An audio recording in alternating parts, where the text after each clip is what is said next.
2018 թվականի այդ էյֆորիկ ժամանակահատվածում նույնիսկ Վարգիշտի Մեխակյանը այդպիսի դիրքորոշումներ չի ունեցել։ Ես առաջին անգամ որ ինձ ասացին որ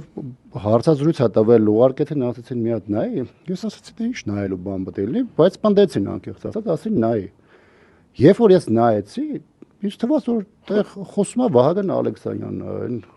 Արտուր Հովհաննիսյանը, որովհետեւ այդ խմբակցության այդ կալիբրի բառապաշարի ինչ-որ մարդ, որոնց խոսելիքը կամ ասելիքը արդեն հանրության համար վաղուց որևէ նորություն չի ներկայացնում,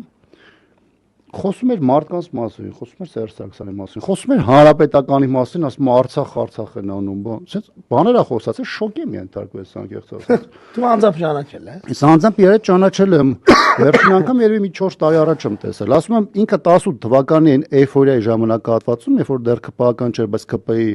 ֆրակցիայի անդամ էր, ինքը նմանատիպ մոտեցումներ չի ունեցել, ինքը